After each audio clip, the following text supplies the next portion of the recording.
Reptilian theory, और कुछ लोग इसे लेज़र्ड पीपल के नाम से भी जानते हैं। मतलब कौन है ये लोग और चाहते क्या हैं? मतलब सबसे पहले इसका डेफिनेशन समझो कि एक ऐसे लोगों का ग्रुप जो पूरी तरह से इंसान नहीं है। मतलब इंसान है पर पूरी तरह से नहीं। मतलब लेज़र्ड और इंसानों का कुछ कॉम्बिनेशन है। मतलब एक शिफ्टर की तरह ये लोग रहते हैं। बट मेन सवाल तो ये है कि ये लोग आए कहाँ से हैं?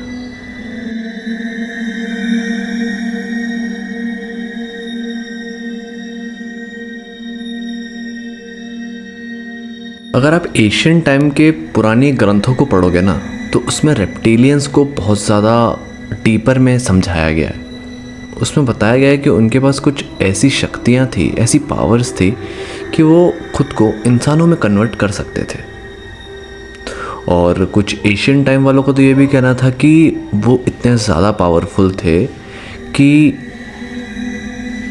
बहुत लोग जो मतलब देवता लोग भी थे ना, एक टाइम पे उनको बहुत ज़्यादा मानने लग गए थे। पर अब बात तो ये आती है, क्वेश्चन तो ये है कि वो लोग ऐसे छुप के क्यों रहते हैं?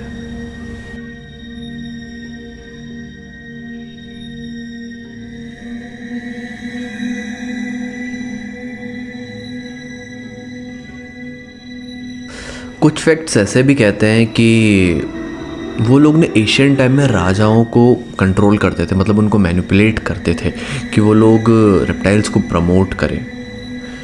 एंड और ये भी मानना है कि जितने भी हमारे बड़े बड़े लीडर्स हैं ऊपर जो बैठे हुए हैं, वो सब एक रेप्टिलियंस हैं। मतलब एक रेप्टाइल्स हैं जिनको वो लोग कंट्रोल कर रहे हैं और वो वर्ल्ड को मैनिपुलेट कर रहे हैं कि वो आगे चल के इनको प्रमोट करें। या तो ये सब एकदम झूठ हो सकता है, मतलब एकदम फ्रिक्शन, मतलब बातों की बातें हैं, मतलब सुनने के लिए अच्छी बातें हैं। या तो ये एक सच भी हो सकता है। क्वेश्चंस बहुत सारे हैं, पजल्स बहुत सारे हैं, बट कुछ भी एक प्रूवन फैक्ट नहीं है अपने पास यार, कि जिस पे हम लोग इस पे बोले कि हाँ ये चीज़ पे कुछ हम आगे बात कर सकते।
तो मैं बहुत टाइम से इस पर रिसर्च की मैंने इसके बारे में, और मुझे कुछ फाइनली कुछ फैक्ट्स मिले।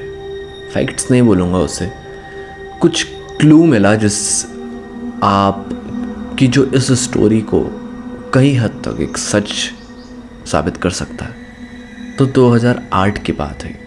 एक लुइस नाम का बंदा था जिसने एक लेटर पोस्ट किया, एंड वो लेटर में ये था कि वो अपने आप को एक्सपोज कर रहा है कि मैं एक लेज़र्ड पीपल, उसने एक लेज़र्ड पीपल का इस्तेमाल किया कि मैं एक लेज़र्ड बस पीपल हूँ। बट बहुत टाइम तक किसी के वो लेटर नज़रों में नहीं आया या किसी ने उसे लेटर रिसीव नहीं किया। बट कुछ ही हफ्तों बाद या कुछ महीनों बाद एक लेडी ने उस लेटर को पढ़ा, एंड द कोइंसिडेंट और चौंकाने वाली बात तो यह है कि जो लेडी थी वो खुद इस थ्योरी को सच मानती थी। वो कहीं ना कहीं मानती थी कि कुछ ऐसा ऐसी कुछ चीज़ें हैं।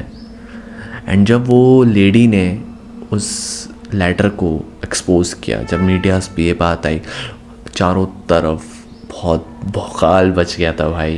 मतलब लोग गूगल पे सर्च कर रहे हैं लेजर्ड पीपल क्या होता है, लोग बहुत, इसकी सर्च इंजन बहुत ज़्यादा बढ़ चुका था, वहाँ से बहुत ज़्यादा बढ़ गया। बट जैसे मैंने बताया आपको, एज आई टोल्ड बिफोर, कि इसका कुछ भी प्रूवन फैक्ट नहीं था। बट लेटर ऑन 10 साल बाद 2020 25 दिसंबर, मतलब क्रिसमस वाले दिन, एक A&AT इंटरनेट हब था, न्यूज़ हब बोल सकते हो उसे। उसकी साइड वाली बिल्डिंग में एक बॉम्ब क्रैश होता है, मतलब एक बॉम्ब एक्सप्लोज होता है एंड वो बिल्डिंग गिर जाती है।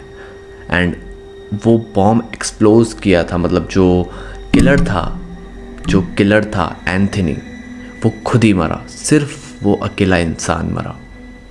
और एंथनी A&AT में न्यूज़ रिपोर्टर था, एक रिसर्च करने वाला था।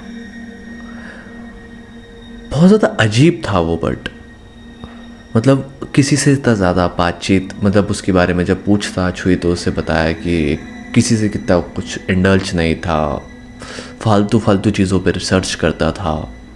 एंड जब बहुत ज़्यादा डिटेल में जब उसके बारे में जब रिसर्च हुई तो उसमें कुछ ऐसी चीज़ें सामने आई जो इस थ्योरी के लिए, सच मानने के लिए शायद तक काफ़ी है। उसने ये लिखा हुआ था कि UFO की लैंडिंग अर्थ पे हो चुकी है और उन लोगों ने हमें बहुत पहले ही घेर लिया है। और एक ऐसा स्टेटमेंट जिस पे आप लोग मुझे कमेंट में गालियाँ भी दे सकते हो कि जो हमारी मून लैंडिंग है वो एक फेक है। बट वेट, इस दुनिया में सिर्फ 4% लोग ही इस थ्योरी को सच मानते हैं। बहुत ज़्यादा छोटा नंबर है, बट वो 4% 12 मिलियन लोग हैं। थिंक अबाउट इट, मतलब 1 करोड़ से भी ज़्यादा लोग।